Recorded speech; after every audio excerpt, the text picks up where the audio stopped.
Welcome to Stellar Newsium. News YouTube News Hub. Stellar News PH, YouTube news channel. Subscribe now. Dito sa Stellar Network ay siguradong updated ka sa showbiz news at iba pa. Kaya kung first time mo dito ay mag-subscribe ka na. Carlos Yulo, hindi na umiinom ng Milo, Choco Barley na ang mas gusto. Kilala bilang isa sa mga pinakamatagumpay na atleta ng Pilipinas, si Carlos Edriel Yulo ay muling nagbukas ng bagong kabanata sa kanyang buhay, hindi sa gymnastics, kundi sa pagiging bagong ambasador ng isang kilalang choco drink. Noong October 5, 2024, opisyal na nilaunch si Carlos Yulo bilang bagong mukha ng Choco Barley, isang produkto ng Yale Worldwide Corporation. Sa ginanap na launch event, ipinahayag ng Yale Worldwide Corporation ang kanilang excitement sa pagkakaroon ng isang world-class athlete tulad ni Yulo bilang bahagi ng kanilang pamilya. Sa kanilang official announcement, sinabi nila, "Welcome to Yale Worldwide Corporation family, Carlos Edriel Yulo. Philippines' first ever double Olympic gold medalist. Carlos Yulo for Choco Barley." Ang naturang event ay nagkaroon ng malawakang atensyon mula sa media at fans, lalo na't kilala si Carlos hindi lang sa Pilipinas kundi maging sa buong mundo sa kanyang natatanging talento at husay sa gymnastics.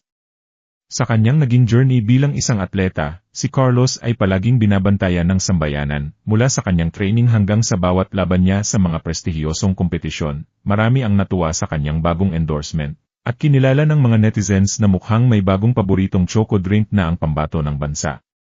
Hindi na Milo, Choco Barley na ang mas gusto ni Yulo ay isang birong paulit-ulit na lumabas sa mga komento ng social media, isang pahiwatig ng masayang pagtanggap ng kanyang fans sa kanyang bagong venture. Sa event, nagbahagi din ng ilang kwento si Carlos tungkol sa kanyang pagbabago ng lifestyle, at paano naging parte ng kanyang training regimen ang Choco Barley. Sinabi niya na malaki ang naitutulong ng masustansyang inumin sa kanyang kalusugan, lalo na't ito'y puno ng barley grass, nakilala sa mga health benefits tulad ng pagpapalakas ng immune system at pagbibigay ng enerhiya, bagay na mahalaga para sa isang world-class athlete tulad niya. Choco Barley is a perfect drink for me. It helps me stay energized and healthy, especially during intense training sessions. I'm grateful to be part of the Yale Worldwide family, and I'm excited to share this with everyone, ani Carlos sa interview matapos ang kanyang contract signing. Hindi maikakaila na sa mga nakaraang taon, si Carlos Yulo ay naging simbolo ng determinasyon, disiplina, at tagumpay sa larangan ng gymnastics.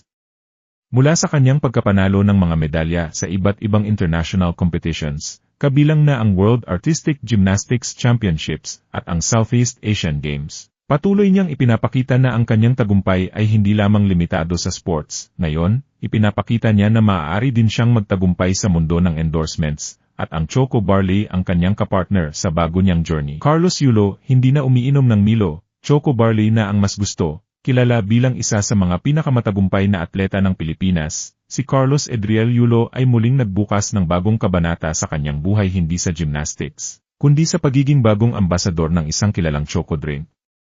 Noong October 5, 2024, opisyal na nilaunch si Carlos Yulo bilang bagong mukha ng Choco Barley, isang produkto ng Yale Worldwide Corporation. Sa ginanap na launch event, ipinahayag ng Yale Worldwide Corporation ang kanilang excitement sa pagkakaroon ng isang world-class athlete tulad ni Yulo bilang bahagi ng kanilang pamilya.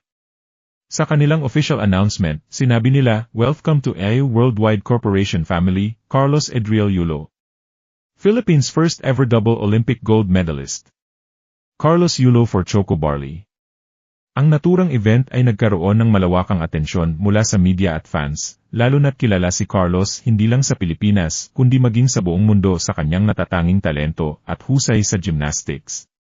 Sa kanyang naging journey bilang isang atleta, si Carlos ay palaging binabantayan ng sambayanan, mula sa kanyang training hanggang sa bawat laban niya sa mga prestihiyosong kompetisyon. Marami ang natuwa sa kanyang bagong endorsement, at kinilala ng mga netizens na mukhang may bagong paboritong choco drink na ang pambato ng bansa. Hindi na Milo, Choco Barley na ang mas gusto ni Yulo ay isang birong paulit-ulit na lumabas sa mga komento ng social media, isang pahiwatig ng masayang pagtanggap ng kanyang fans sa kanyang bagong venture. Sa event, nagbahagi din ng ilang kwento si Carlos tungkol sa kanyang pagbabago ng lifestyle, at paano naging parte ng kanyang training regimen ang Choco Barley.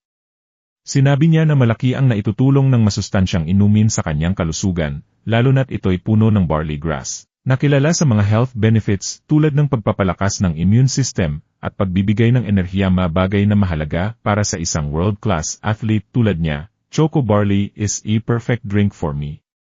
It helps me stay energized and healthy, especially during intense training sessions. I'm grateful to be part of the worldwide family, and I'm excited to share this with everyone. Ani Carlos sa interview matapos ang kanyang contract signing, hindi maikakaila na sa mga nakaraang taon. Si Carlos Yulo ay naging simbolo ng determinasyon, disiplina, at tagumpay sa larangan ng gymnastics. Mula sa kanyang pagkapanalo ng mga medalya sa iba't ibang international competitions, kabilang na ang World Artistic Gymnastics Championships at ang Southeast Asian Games, patuloy niyang ipinapakita na ang kanyang tagumpay ay hindi lamang limitado sa sports. Ngayon, ipinapakita niya na maaari din siyang magtagumpay sa mundo ng endorsements, at ang Choco Barley ang kanyang kapartner sa bago niyang journey. Ano ang masasabi niyo sa issue natin today? This has been Angelo. Hanggang sa susunod na balita.